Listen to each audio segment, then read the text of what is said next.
We like to think of Vikings as mindless thugs who just wanted to swing axes and go to Valhalla, but that's exactly the myth they wanted you to believe. If you actually look at the ledger, the Viking Age was not a series of random riots. It was a cold, calculated business model based on the world's most successful protection racket. These guys were not just raiders. They were the world's first mobile military startup that specialized in one thing: the forced extraction of cash. They realized very quickly that killing a monk is a low-margin activity, but charging a king a security fee to not kill him is where the real money is.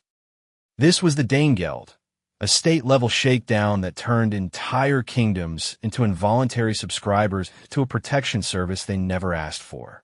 This is a forensic look at how the Northmen stopped being simple thieves and started being the most feared board of directors in the Middle Ages. To understand the Viking hustle, you have to stop looking at the helmets and start looking at the balance sheet. In the early days, raiding was a decent side gig, but it was not scalable. You sail over, you grab some gold cups, you burn a church, and you run away before the local lord shows up with 1,000 guys with spears. That is a high-risk, low-reward play because dead men do not collect dividends. The real geniuses in the longships realized that the true value was not in the gold itself, but in the fear they could generate. They shifted their entire strategy from a smash-and-grab operation to a recurring revenue model. They understood that if you kill everyone in a village, you can only rob them once. But if you keep them alive and absolutely terrified, you can come back every single spring and collect a peace tax. This was the birth of the Viking subscription service, where the product being sold was the simple promise that the Vikings would not set your house on fire today. This transition from petty theft to corporate extortion was the most profitable pivot in European history. It turned the North Sea into a private highway for a giant moving shakedown. The Vikings were basically telling the kings of Europe that they had a very nice country, and it would be a real shame if something happened to it. This was not about religion or glory or Odin. It was about the bottom line.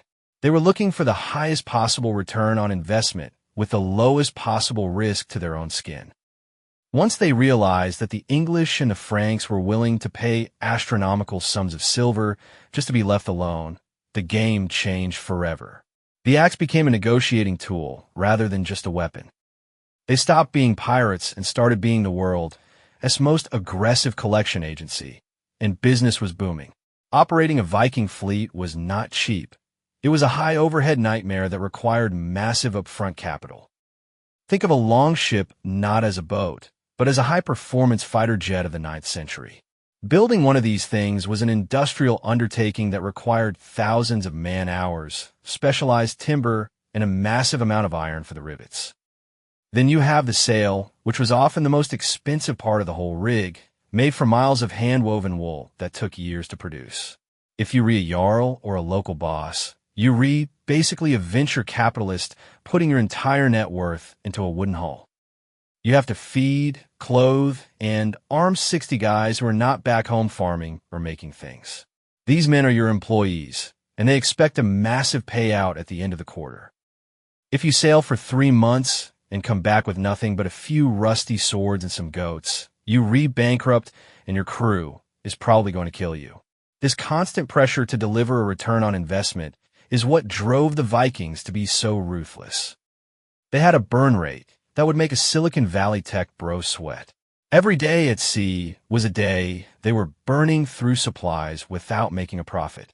This is why the smash and grab model started to look like a sucker-ass bet. If you attack a fortified town and lose 20 men, you've just lost a huge chunk of your workforce and a massive amount of your initial investment. The cost of doing business in a real war was simply too high.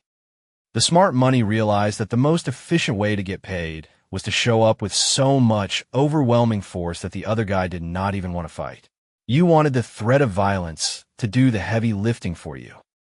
If you could get a king to hand over the keys to the treasury without you having to swing a single sword, your profit margins went through the roof. The logic of the shakedown was simple. Why risk your expensive ship and your expensive crew in a fair fight? A fair fight is a bad business decision because even if you win, you lose people. The goal was to create a situation where the customer saw paying the fee as the only logical choice for survival. They were selling, not being murdered, and in a world without a standing army, that was the most valuable commodity on the market. This led to a massive consolidation of Viking power. Instead of 10 small boats doing their own thing, you started seeing massive fleets working together to corner the market. They were scaling the hustle. They realized that by pooling their resources, they could demand much higher payments. It was a hostile takeover of entire coastlines, and the overhead was paid for by the very people they were shaking down. When the Vikings finally hit the jackpot in England, they did not do it with a silver tongue. They did it with a massive bill.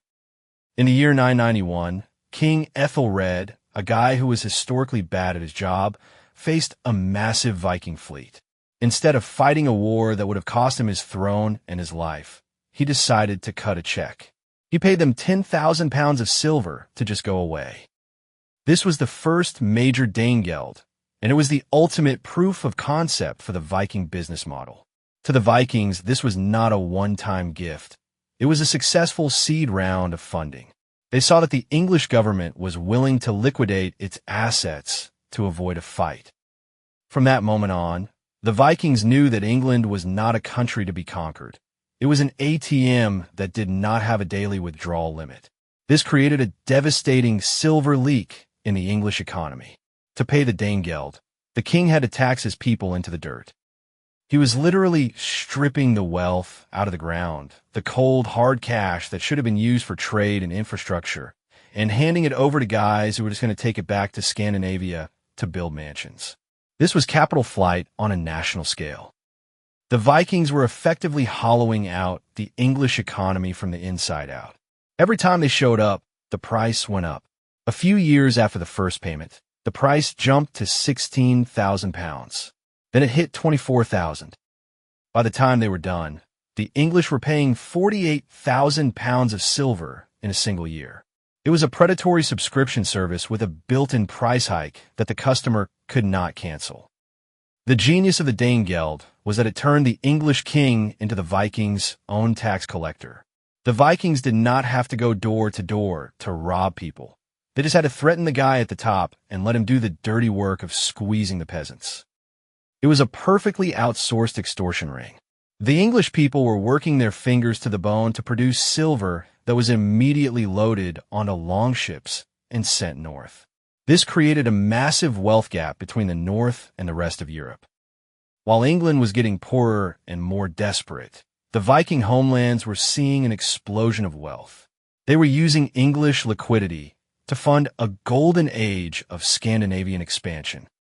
The stay-alive tax was the most successful transfer of wealth in the Middle Ages, and it all started because one king thought he could buy his way out of a problem that was designed to be permanent. The Vikings also understood the psychology of the mark. They knew that once a king paid once, he was committed. It is this sunk cost fallacy on a geopolitical level. Ethelred kept thinking that if he just paid one more time, the Vikings would finally be satisfied and leave him alone. But that is not how a protection racket works. If you pay a bully to not hit you, you've just proven that you have money and you're afraid to fight. You've just become his favorite customer. The Vikings would take the money, sail a few miles down the coast, wait through the winter, and then show up again the next spring with a new invoice. They were not just taking the silver, they were taking the country's future. By the time the English realized they were being bled dry, it was too late. The Vikings had already used that silver to build even bigger fleets, making the next shakedown even harder to refuse. Small-scale mugging is a crime, but a full-scale hostile takeover is just good business. By the middle of the 9th century, the Viking business model was hitting a ceiling because the gig economy of small-scale raiding was becoming too competitive and too dangerous. The smart money in Scandinavia realized that the smash-and-grab startup phase was over, and it was time to move into the corporate conglomerate phase. This was the birth of the Great Heathen Army in 865 AD, which was not just a bigger fleet of boats, but a massive merger of several independent Viking firms into one unstoppable military monopoly. They stopped thinking like pirates and started thinking like aggressive CEOs who wanted to acquire the entire market rather than just skimming the profits off the top. This was a massive shift from contract work to equity ownership, where the goal was not to take a chest of silver and leave, but to seize the land, the people, and the tax-collecting machinery itself. They were no longer interested in just the dividends of a raid.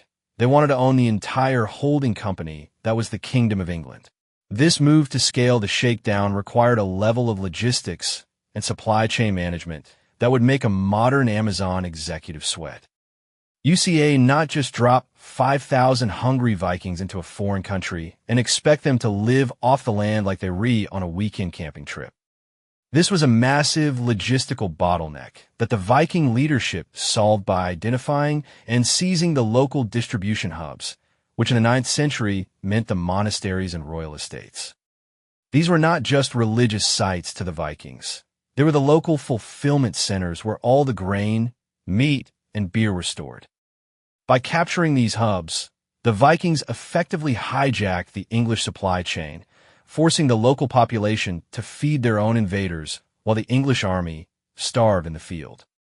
This was a masterclass in hostile infrastructure acquisition, where the Vikings used the existing English systems of food production and storage to fund their own conquest. They realized that the most efficient way to maintain a massive standing army was to make the customer pay for the overhead of their own occupation. The Great Heathen Army represented a complete vertical integration of the Viking business model.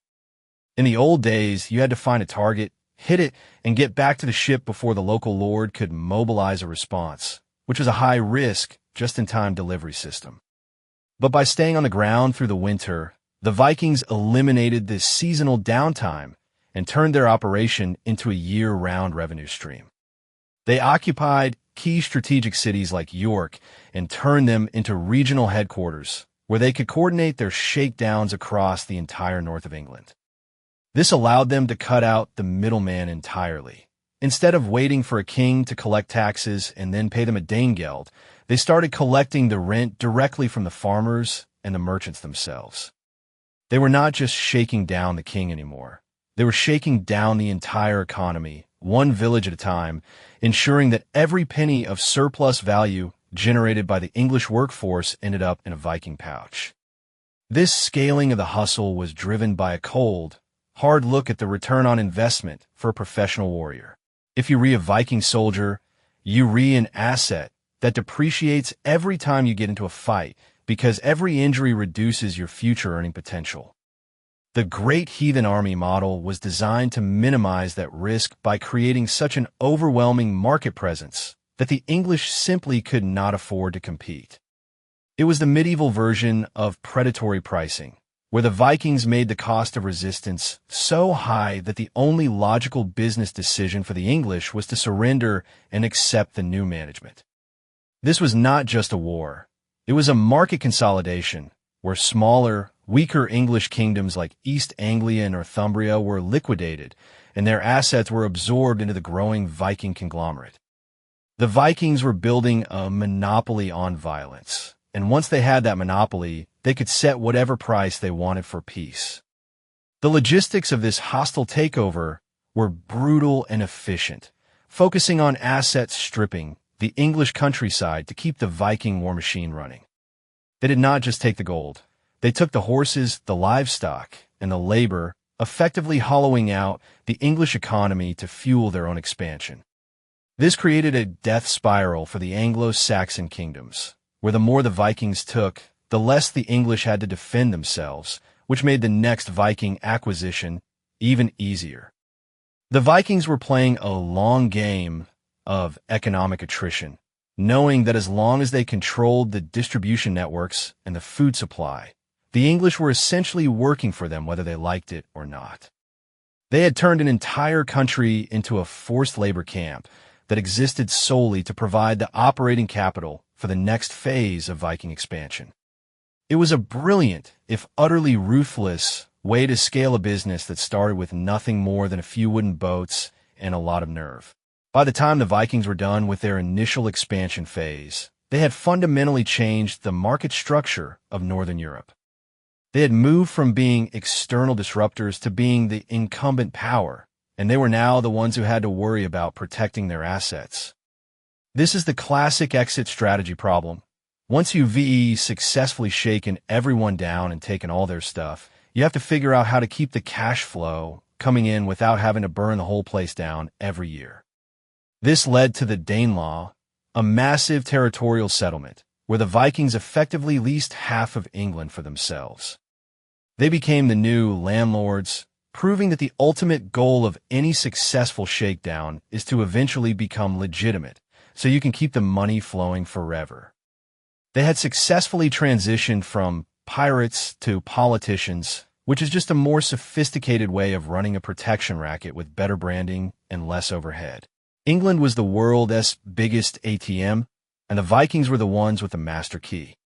Once the Danegeld started flowing in earnest, it triggered a massive capital flight that would fundamentally reshape the global economy of the Middle Ages.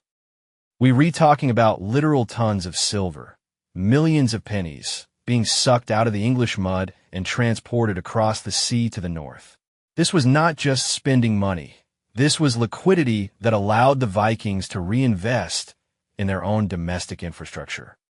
You can trace this silver leak by looking at the archaeological record, where thousands of English coins have been found buried in hoards across Scandinavia, far more than have ever been found in England itself. This was a wealth transfer of such a massive scale that it effectively decapitalized the English economy while creating an investment boom in the Viking homelands. The silver was not just sitting in a chest under someone else's bed. It was being used as venture capital to fund the first real urban boom in the north. Cities like Hedeby, Birka, and Dublin did not just appear out of nowhere. They were built on the blood money extracted from the English and the Franks. This silver allowed the Vikings to pivot from a purely agricultural society to a mercantile empire that acted as the middleman for the entire world.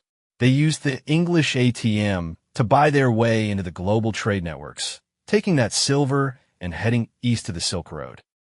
A silver penny that was squeezed out of a terrified peasant in Kent would eventually find its way to a merchant in Baghdad or Constantinople, where it was traded for silk, spices, and high-end weaponry. The Vikings were arbitraging the wealth of the West to buy the luxury goods of the East, and they were getting rich on the spread. This created a multiplier effect that turned the Viking economy into a powerhouse of the 10th century.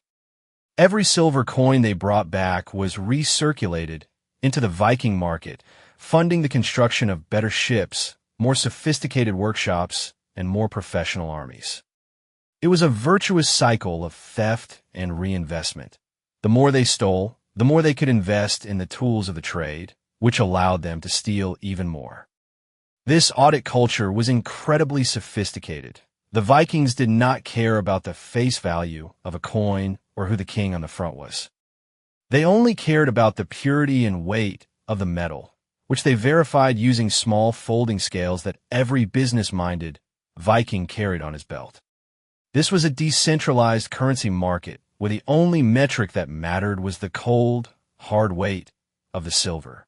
If a coin was not pure enough, they just chop it into pieces, what we call hack silver, to make the exact change for a transaction. The silver drain had a devastating impact on the English middle class of the time, the small farmers and local merchants who were the backbone of the economy. To pay the Viking subscription fee, the English kings had to tax the life out of their own subjects, leading to a massive wealth inequality, where the common people were left with nothing while the Viking oligarchs were swimming in silver. This was predatory taxation at its finest, where the English government was essentially acting as a collection agency for a foreign power.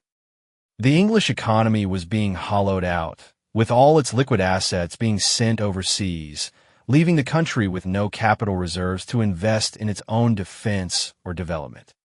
It was a drainage system that worked perfectly for the Vikings, ensuring that England stayed weak and dependent, while the North grew strong and wealthy.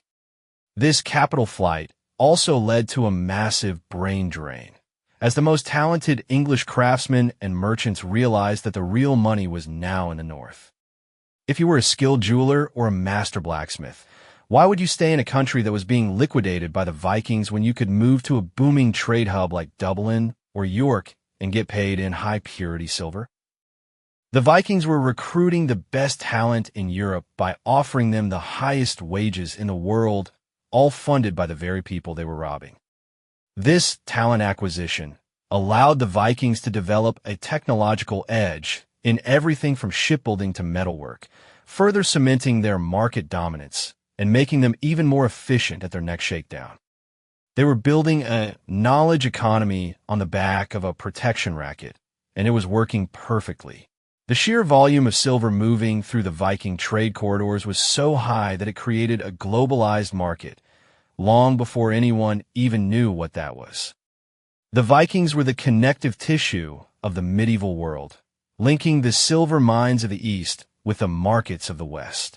They were market makers who provided the liquidity that allowed global trade to function in an era of constant warfare and chaos. But this success was built on a fragile foundation of constant extraction.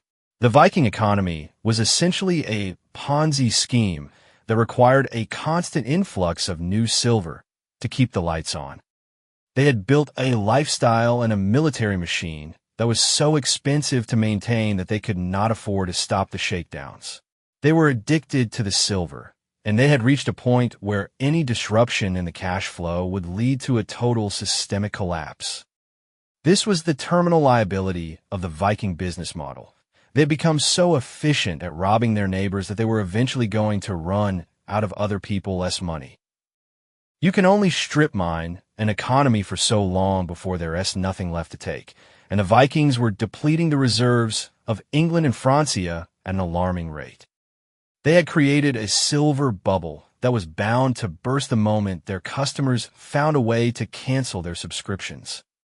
The English were already starting to realize that it might be cheaper in the long run to spend their silver on walls and warships than to keep handing it over to the Vikings. The cost-benefit analysis was shifting, and the Vikings were about to find out what happens when the world's biggest ATM finally runs out of cash and starts fighting back. The very wealth they had extracted was now being used by their marks to fund a counterinsurgency that would eventually threaten the Vikings' entire corporate structure. Every racket has a shelf life, and the Vikings were about to find out that a customer with nothing left to lose is a customer you can no longer control. For decades, the Northmen had enjoyed a low-friction environment where they could exploit the security vulnerabilities of a decentralized England. But then came Alfred the Great, the ultimate market disruptor. Alfred realized that the only way to stop a protection racket was to make the cost of enforcement higher than the value of the extraction, so he engaged in a massive infrastructure project. He built a network of fortified towns known as Buzz, which were essentially security firewalls designed to slow down the Viking delivery system and force them into expensive, time-consuming sieges. This was a direct attack on the Viking profit margin, because a longship full of guys sitting in a muddy trench for 6 months is a depreciating asset that is not generating any revenue for the shareholders back home. Alfred turned a high-margin smash and grab into a low-margin grind, and the Vikings simply did not have the capital or the patience for a grind. The shift to siege warfare was a death blow to the Viking business model, because it turned their agile workforce into a static liability that ate through supplies without producing a return. When you're re-rating, your time to market is measured in hours, and your overhead is just the beer and salt pork on your ship. But once you restuck outside a stone wall in the middle of a Wessex winter, your burn rate starts to skyrocket. The Vikings were used to high-velocity cash flow, and they simply were not built for a long-term capital investment like a siege where the outcome was uncertain. Alfred's strategy forced the Vikings to choose between a guaranteed loss or finding a new market where the barriers to entry were not so high.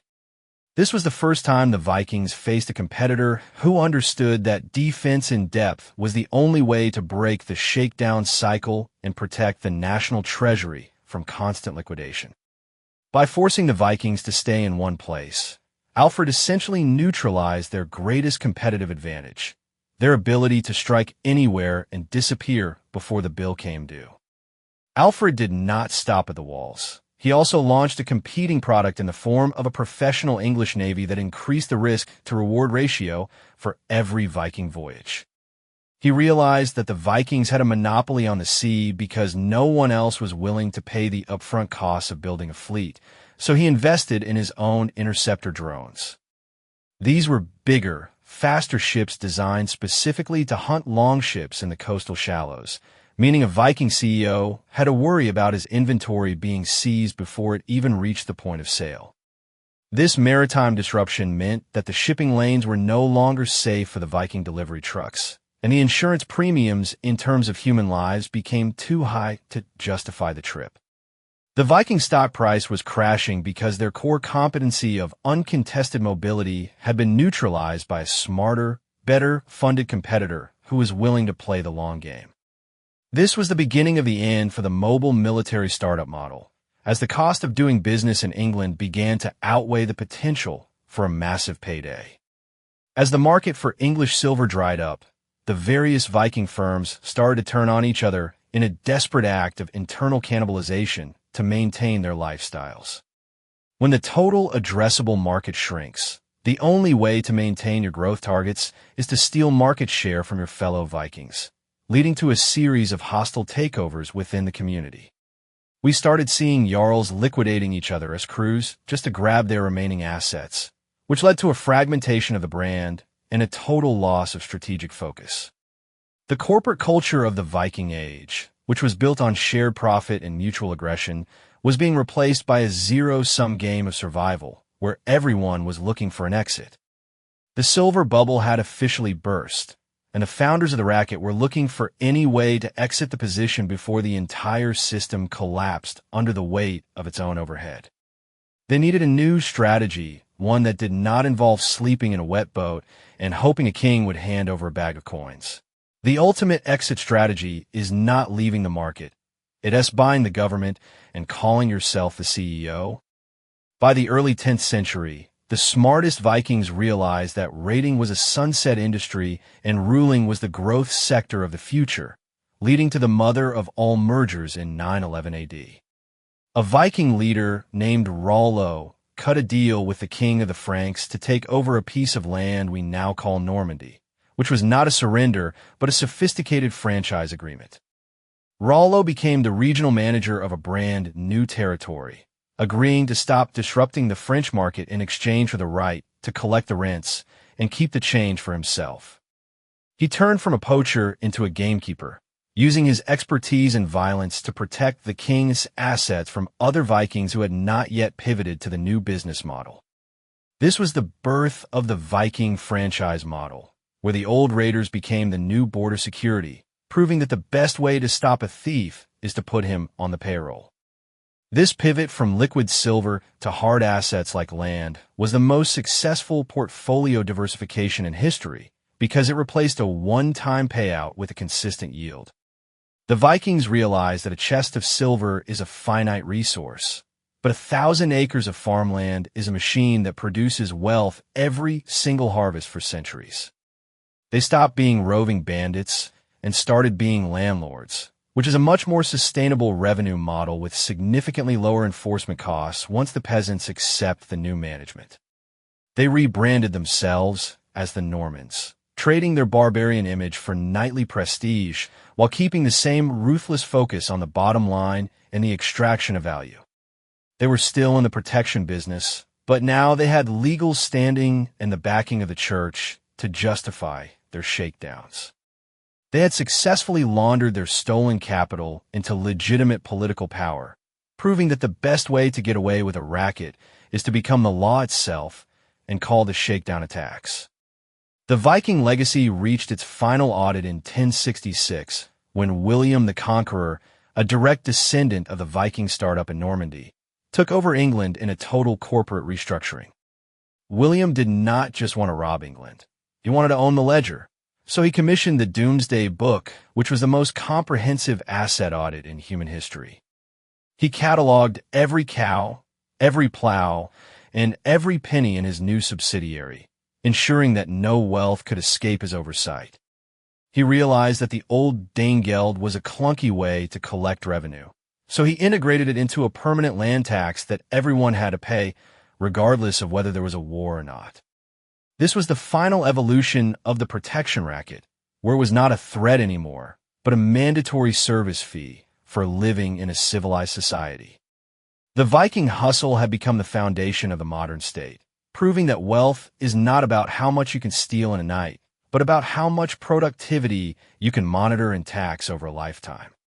Looking back at the forensic record, the Viking Age was not a failure. It was a successful liquidation of an obsolete business model into a permanent global empire. They took the silver of the old world and used it to fund the construction of a new one, leaving behind a legacy of centralized power and systematic extraction that we still live with today.